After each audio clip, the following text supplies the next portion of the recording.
Alors, vous avez remarqué, si vous vous préparez à voyager, que Air Transat commence à voir des agents de bord vouloir faire la grève. Ils ont refusé l'entente de principe conclue en décembre entre leur syndicat et l'employeur.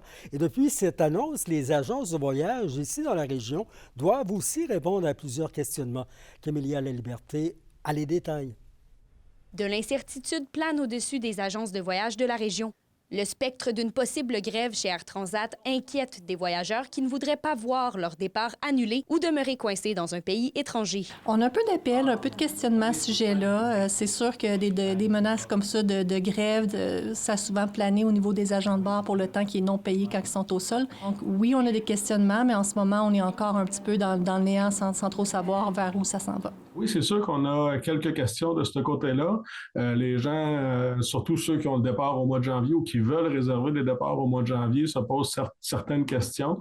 Nous, on leur répond avec l'information qu'on a. On a de plus en plus d'informations claires. Du moins, Transat, de ce côté-là, font leur travail, là. Pour l'instant, les agences voyage Globalia et Club Voyage Abitibi continuent de rassurer la clientèle. Elles assurent que certaines mesures vont devoir être prises par Air Transat, même si les agents de bord déclenchent une grève. Mais pour certains voyageurs, la situation demeure encore trop incertaine. En ce moment, il n'y a pas de date prévue de grève. Les agents de bord doivent annoncer, je crois, c'est 72 heures avant de faire la grève.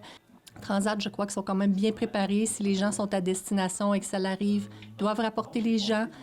Si les gens ne peuvent pas revenir la date prévue et ça occasionne des coûts supplémentaires pour des journées de plus à destination, c'est Transat aussi qui l'absorberait et tout ça. Toutefois, ce ne sont pas les grèves ni l'inflation qui freinent les réservations de forfaits vacances. Je dirais que l'année 2023-2024 s'annonce pour être une très bonne année, là. Je dirais la meilleure année à vie de l'agence sans ligne pour être cette année-là. Pour nous, je dirais qu'on a vraiment une bonne saison. L'année dernière, qu'on a terminé le 1er septembre 2023, était notre année record avec 10 millions de ventes, de chiffre d'affaires de vente. On a triplé depuis notre achat en 2011, donc c'était exceptionnel. C'est sûr qu'on ne se cachera pas un petit peu avec les grèves, avec les temps des fêtes. Des fois, c'est des périodes un petit peu plus tranquilles. Mais là, depuis qu'on a repris cette semaine, les lignes sonnent, c'est fou, là, ça ne dérougit pas. L'offre de transport aérien demeure toutefois très limitée dans la région. Aucun départ direct vers le sud n'est offert de l'Abitibi-Témiscamingue. Les clients doivent donc partir de Montréal ou de Toronto. Mais ce n'est pas ce qui semble décourager les voyageurs de partir vers des pays plus chauds. Camélia Laliberté, RNC Nouvelles, Val-d'Or. Sur la scène policière, un adolescent de 13 ans manque toujours à l'appel à Val-d'Or. La Sûreté du Québec demande votre aide pour retrouver Magua Papati. Il a été vu pour la dernière fois vers 14h40 sur la 6e avenue. Il se déplacerait à pied et pourrait se trouver dans les communautés de Lac-Simon ou Kitsisakik. Magua Papati porte un chandail de coton ouaté gris avec un manteau noir, un pantalon noir, des souliers rouges. Il mesure 5 pieds 2, pèse 110 livres, les yeux et les cheveux noirs. Ses proches craignent pour sa santé et sa sécurité. Si vous l'apercevez, s'il vous plaît, composez le 911. La situation s'améliore dans les urgences de la région aux prises avec un nombre important de patients qui souffrent de virus respiratoires. C'est à l'hôpital de Val-d'Or où le taux d'occupation de civière est le plus élevé avec 145 Rouyn-Noranda, 113 La Sarre, 80 Amos, 43 et Ville-Marie au Témis, 20 Dans une déclaration par courriel, le CIS régional affirme que la situation est contrôlée et assure que des équipes surveillent quotidiennement les données reliées aux urgences. L'organisation invite la population à privilégier Info Santé pour obtenir des façons de se soigner à la maison et éviter d'engorger les urgences. On vous en parlait de l'impact de l'inflation sur les restaurants de la région. Eh bien, la facture pour les clients, elle, a augmenté en moyenne d'entre 6 et 10 l'an dernier, selon l'Association Restauration Québec. Dans le contexte, l'engouement pour les restaurants à déjeuner, qui offrent parfois des plats moins chers, se fait-elle sentir? On est allé voir sur le terrain. Il y a Bénédictine à Val-d'Or, puis c'est à peu près tout. Là, il y a des bons restaurants. Juste mon assiette, c'est pas loin de 20 piastres. Avec l'autre, là, c'est plus 30. Là, t'sais. Mais on rentre dans notre argent pareil. Il y a bien d'autres activités qu'on fait plus, là, mais les restaurants, on n'a pas coupé. Oui, puis les prix ont augmenté, je trouve vraiment. Bien, on passe des beaux moments, là, je trouve que c'est important. Puis là, je pense que c'est moins cher qu'un souper. Là. C'est deux pour un, c'est ça. Vu qu'on est retraité, on profite la semaine, c'est plus... moins de monde un peu, parce que les fins de semaine, il y a des grandes files d'attente. Dans la culture, c'est ce soir dès 18h que les passionnés de poésie peuvent entamer l'année ensemble.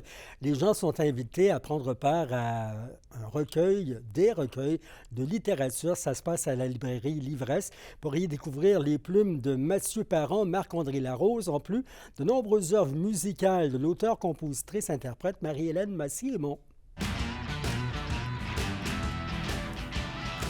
Et au hockey junior majeur, fin de semaine d'action à domicile pour les amateurs. Johan Carrière, on met la table pour les matchs de Husky de Rwanda et des Foreurs de Val-d'Or. C'est un match piège qui attend les Foreurs ce soir au centre Anico Eagle alors qu'ils reçoivent les Olympiques de Gatineau, soit la seule équipe qui se retrouve derrière eux au classement général de la LHJMQ. L'entraîneur-chef du Vert et Or considère toutefois que ses joueurs ne peuvent pas se permettre de sous-estimer leur adversaire.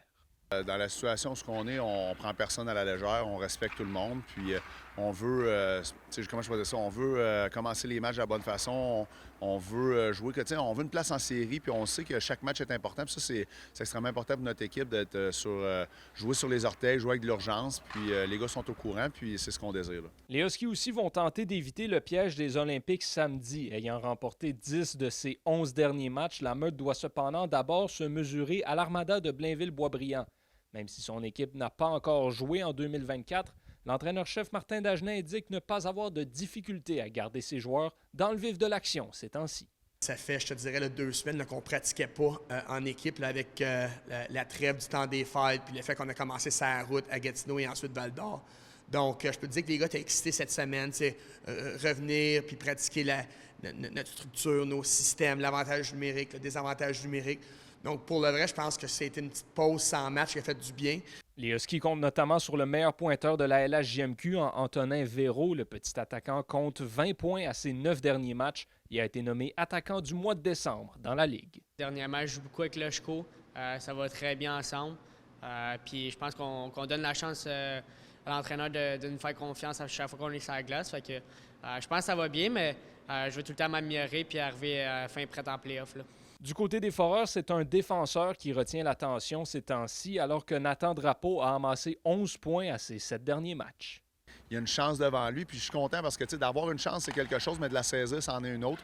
Puis il fait de brillantes façons présentement, puis je suis content de ce qu'il récolte, puis c'est vraiment plaisant. Donc, il a attendu longtemps pour avoir cette chance-là, comme on pourrait dire, puis là, il l'a, puis il l'a saisi. Donc, c'est un morceau important pour nous, Nathan, puis on veut qu'il continue dans cette direction-là. Après cette fin de semaine d'activité, les Foreurs et les Huskies vont se retrouver mardi à Rouyn-Noranda pour un 7e duel de la 117 cette saison. Yoann Carrière, RNC Nouvelles, Val-d'Or. Après avoir côté météo, un peu de neige au menu dans la région ce soir, du moins jusqu'en début de la nuit. Température qui doit osciller, là, vous le voyez, de moins 18 à moins 23. Et le facteur éolien ne s'empêche pas de faire sa livraison de refroidissement. Surveillez les oreilles et les bouts de doigts. Demain, le soleil brille en Abitibi, mais comme au Témis, les nuages vont s'inviter dans la fin de semaine avec autour de 2 cm de neige, là, surtout au Témis, et de moins 10 à moins 12 degrés. Dimanche, les flocons, vous le voyez, virevoltent, mais rien pour sortir la machine. Je ne parle pas de la souffleuse, là, mais bien de la motoneige. Ce sera agréable quand même, avec moins 7 degrés prévus au mercure. C'est ainsi qu'on a entamé notre année de l'information régionale. J'espère que vous aurez envie de continuer à bien vous informer pour les actualités chez nous.